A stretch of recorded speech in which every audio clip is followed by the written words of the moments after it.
Hey everybody, welcome back to the Wolfe Pit with another episode of Eating on a Budget. I hope that everyone is doing well, staying healthy, and finding fun, constructive things to do while we're on lockdown. And today, we're going to show you exactly what happens at the Wolfe Pit when you're bored, hungry, and you got to make dinner with what you have in the house.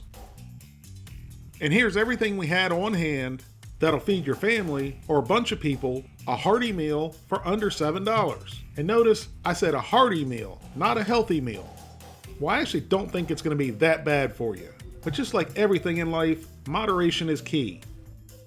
We have a family-sized bag of Idahoan buttery home-style mashed potatoes, which of course, if you have fresh potatoes, that's even better. Then we have an 8-ounce bag of shredded Mexican taco cheese, 1 large chopped up yellow onion, 1 large chopped up bell pepper, and finally, the ageless classic that keeps on giving, the original 4-meat slurry concocted roll, bologna. Or is it Bologna? Bologna or bologna? I know they're pronounced the same, I'm just saying Bologna because it sounds funny. But when it comes to guacamole, you know you're dealing with a really good superior meat.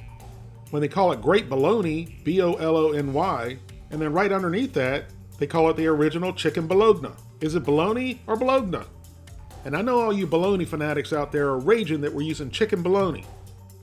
And there's a few reasons why we're using it today. Number 1, this is the bologna that Mrs. Wolfe Pit buys and the bologna she likes. So if you're married, you'll understand. And number 2, this is all we had on hand. And number 3, Mrs. Wolfe Pit has actually turned me onto this chicken bologna. It's actually quite tasty and not nearly as bad as I thought it would be. And this 1-pound pack of chicken bologna costs under $2, and a 1-pound pack of beef bologna is $5 or more. And we're eating on a budget, and the Gwaltney Great Bologna Original Chicken Bologna fit the bill. So let's start putting this meal together. In a large skillet over medium-high heat, add a little dab of butter. If you don't have butter, use leftover bacon grease, or a little bit of cooking oil, or a little bit of cooking spray. Just use whatever you have. And then add your slices of bologna, or bologna.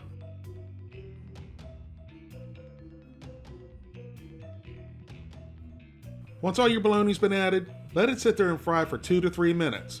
Don't fiddle with it, don't bop it, just leave it alone. Once you start fiddling and bopping your bologna, things go downhill and it doesn't brown right. Especially if you're using good bologna that has a first name. That's the last thing you want to tell your buddies. Hey guys, I was bopping my Oscar this morning. After 2 to 3 minutes, give your bologna a flip.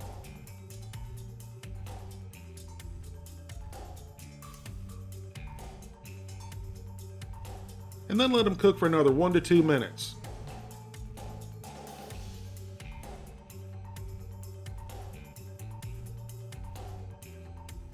Once your first batch of bologna is done, remove it and add another batch and continue that process until the whole 1 pound of bologna is browned.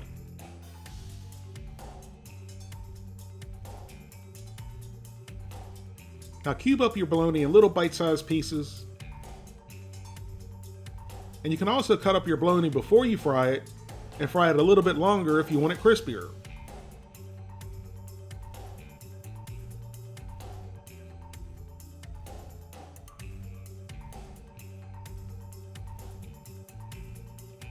Once all the bologna is browned and cut up, wipe out the skillet and add about a tablespoon of butter.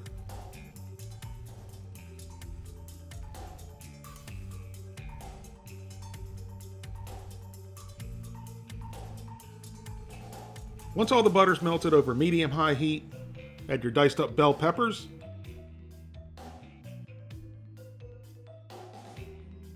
and your diced up yellow onion. Now at this point, feel free to add any garlic or other vegetables or herbs you like. Now let the peppers and onions saute for 3 to 5 minutes or until they're to your desired tenderness. We don't like ours mushy, but we don't want them crunchy either, so we cook them right to the midway point.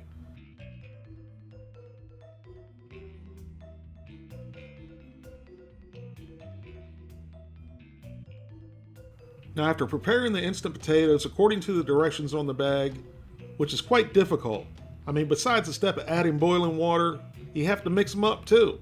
I thought these were instant mashed potatoes. Instant to me should mean you open up the bag and you have mashed potatoes. Talk about working for your food. Now once you've added your mashed potatoes to a large mixing bowl, add your sauteed peppers and onions.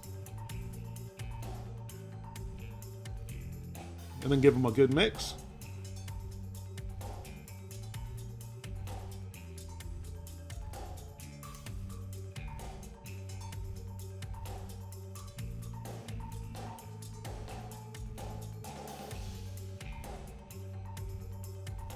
And then add about 3/4 of your fried chopped bologna.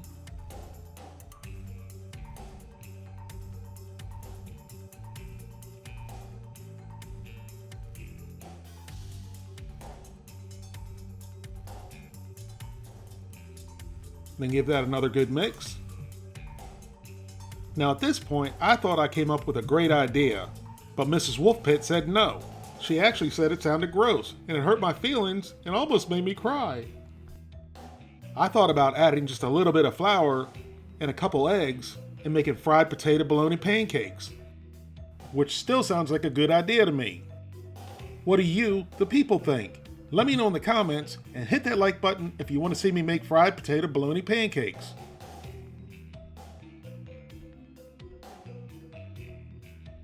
Now once the mashed potatoes, the peppers, the onions, and the bologna are all combined, add half the bag of cheese. And then give it another good mix.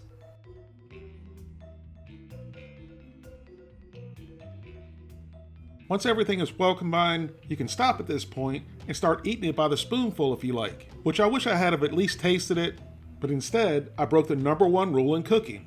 I did not taste for seasoning as we cooked. I was sure it was going to have enough salt from the bologna, the instant mashed potatoes, and the cheese, but it definitely needed a little bit more salt and some pepper, and maybe even a little bit of garlic. But I guess it's better to be under-seasoned, and you can season with a little bit of SPG at the table. Just keep the seasoning in mind if you decide to make this recipe. Now add everything into a well-greased 9x13 casserole dish. And then smooth it out into a nice even layer.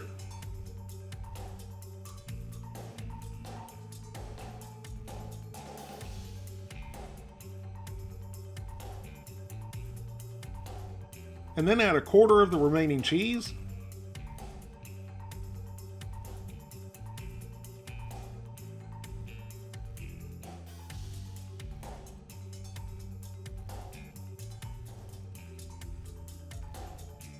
The remainder of the fried chopped bologna.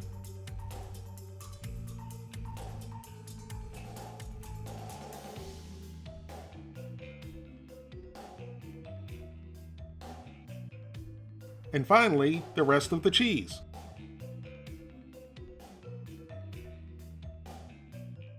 And then it goes into a preheated 350-degree oven for 25 to 30 minutes, or until the cheese and bologna are nice and golden brown.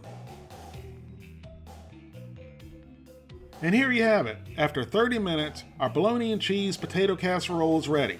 And it looked and smelled delicious. Now I let it rest for about 10 minutes before serving. And it was still plenty hot. Now for the purpose of the video, I went in and tried to cut a perfect slice. But this is definitely a scoopable casserole and not a sliceable casserole. So don't waste your time and try to cut it like I did. Just get a spoon and scoop out what you want.